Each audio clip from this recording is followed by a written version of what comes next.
chers téléspectateurs, voici les titres que nous aurons à développer pour vous dans ce journal.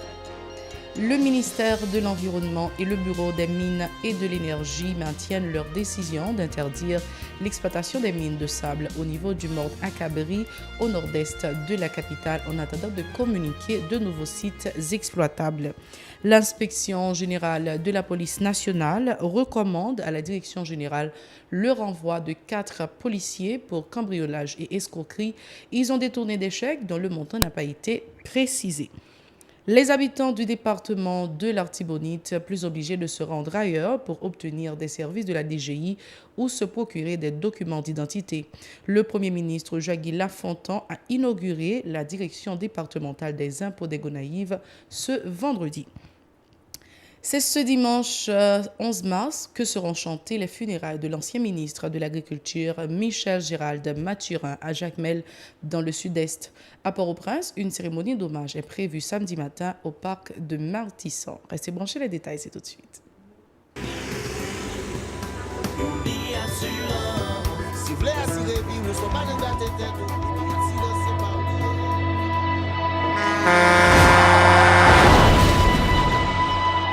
En général, moun pa reme pran assurance. Yo considéré que son l'argent rejeté.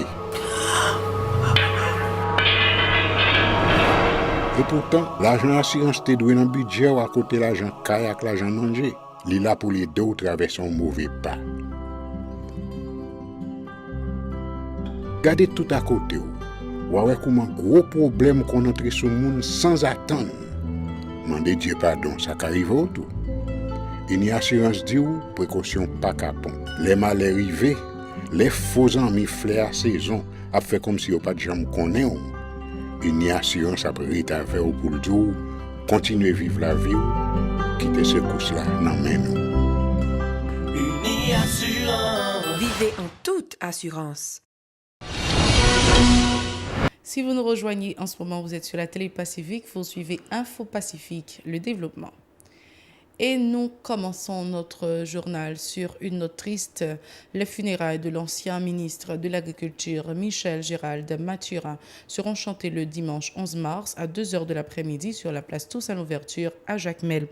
D'autres activités sont prévues samedi pour saluer la mémoire de l'ingénieur agronome, fondateur et coordonnateur de l'organisation régionale CROSS qui intervient notamment dans les domaines de l'agriculture et de l'éducation dans le département du Sud-Est.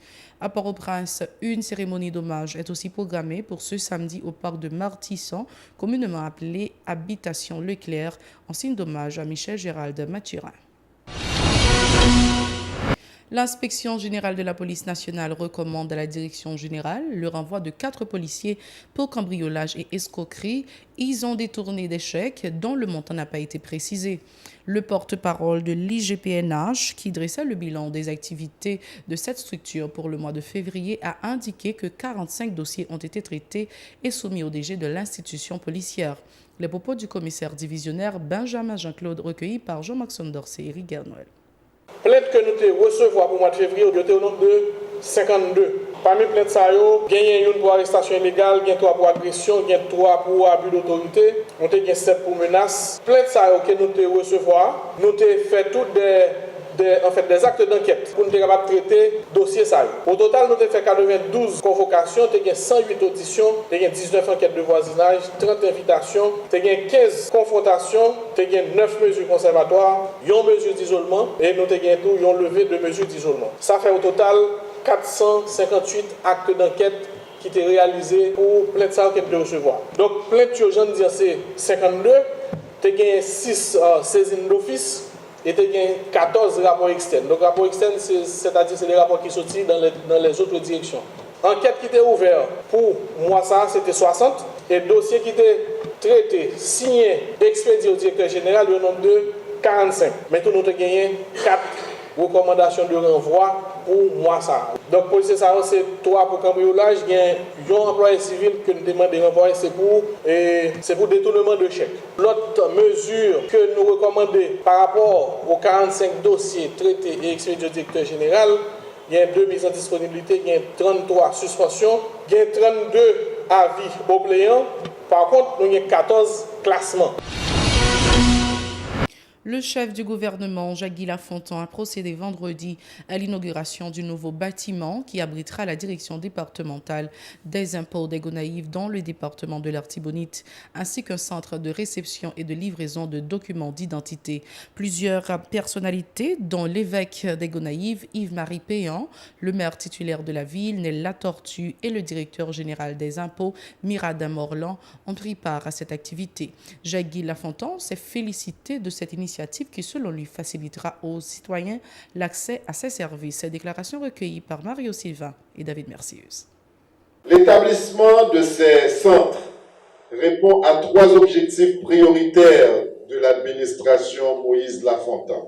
Le premier découle de l'obligation constitutionnelle de décentraliser les services publics et d'en faciliter l'accès équitable à la population à quelques endroits qu'elle se trouve sur le territoire national à l'intérieur de toutes nos collectivités. Le deuxième se justifie par la recherche de l'efficacité en mettant en place des guichets uniques où le contribuable pourra accomplir toutes les démarches administratives en vue de se procurer les documents d'identité tels que carte d'identification nationale, extrait des archives, permis de conduire, plaque, passeport et de s'acquitter des frais y afférents. Le troisième objectif est encore plus noble. Il s'agit de permettre à chaque citoyenne et chaque citoyen de pouvoir jouir de la plénitude de ses droits en tant qu'être humain et de remplir ses devoirs envers l'État. De son côté, le responsable de la Direction générale des impôts a salué les efforts du gouvernement ayant permis à la DGI de se doter d'une nouvelle succursale. Mirada Morland en a profité pour encourager les contribuables à s'acquitter de leurs redevances envers le fisc. Écoutons-le. Nous avons apprécié que son Excellence, le Premier ministre Jacques-Guy Lafontaine, ait choisi d'être à nos côtés en cette circonstance et nous tenons à le remercier vivement pour la coopération agissante du gouvernement qui nous ont permis de réaliser ce bâtiment qui fait la fierté de la collectivité gonaïvienne.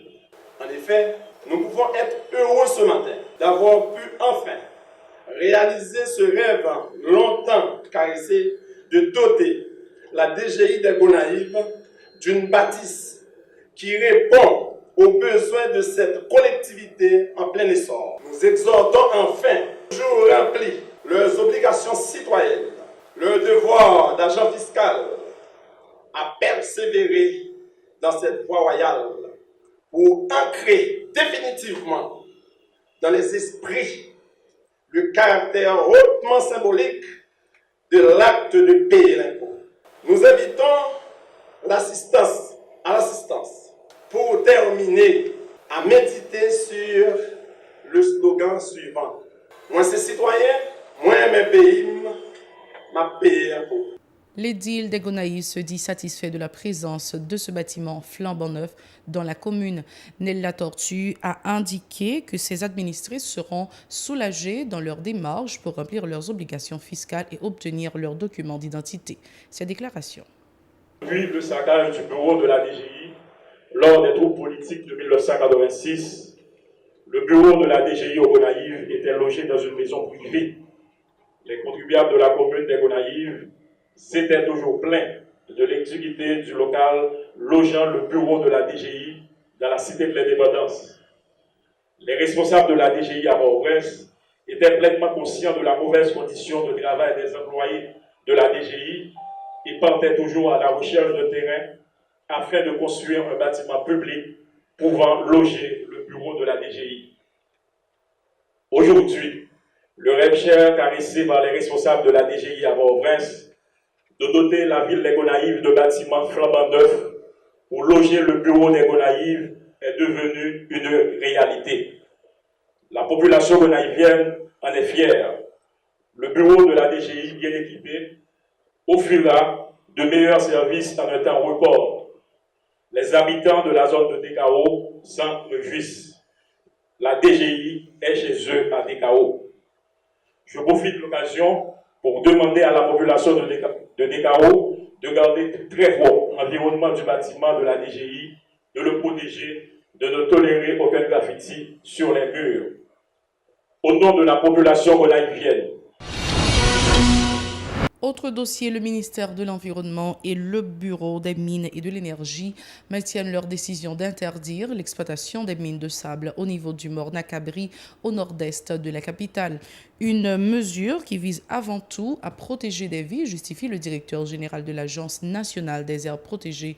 Jean-Thé Joseph indique par ailleurs que le ministre Pierre-Simon Georges est déjà en pourparlers avec les autres instances concernées pour communiquer les nouvelles zones exploitables. Cette déclaration au micro d'Info Pacifique. Mesure ça que le ministère de l'Environnement prend pour interdire l'exploitation anarchique dans le monde à moi, je veux que nous comprenions pour qui ça mesure. C'est pas une mesure qui prend pour punir la population locale là. Mais au contraire, c'est pour protéger. Et bien, pour protéger la vie au monde, si ça prend le temps que ça doit prendre. Ce n'est pas seulement le ministère de l'Environnement qui, n'est-ce pas, gagne engagement dans la question d'exploitation mine. Gagne le bureau des mines qui lui-même gagne responsabilité pâle. Gagne la justice tout gagne responsabilité pâle parce que c'est une question de vie et de biens. Donc maintenant, le ministre de l'Environnement, hier, il était sur place. Concertation a commencé déjà avec l'autre instance concernée. On recevoir déjà en correspondance du bureau des mines. Côté nous allons regarder exactement. Même à dire nous, 90% des gens qui fait des audios, n'ont pas gagné un permis. De son côté, le directeur technique de l'Agence nationale des aires protégées, Kodo Prénord, informe qu'actuellement Haïti possède seulement 25 aires protégées délimitées et déclarées, dont 14 espaces marins et 11 espaces terrestres. Selon l'agronome Prénord, malgré les nombreux défis que confronte l'ANAP, ses responsables ambitionnent d'ici 2020 d'arriver à protéger 17% des espaces terrestres, soit près de 13% des superficies actuelles et 10% des espaces maritimes représentant environ 2,6% des espaces protégés présentement. Ces précisions recueillies par Nancy Constant et Francine Eus. Aujourd'hui, nous comptons 25 aires protégées et naturellement il y a 26 arrêtés, mais il y a deux aires protégées, c'est Makaya avec Grande Colline qui fait un seul. Donc comme ça nous parlons de 25 unités spatiales et d'air protégé pour le pays d'Haïti. Nous avons rassemblé un pourcentage de 7,4% sous territoire marin, qui était pour air marine protégée, et à peu près 4% sous territoire terrestre là, qui est constitué en air protégé.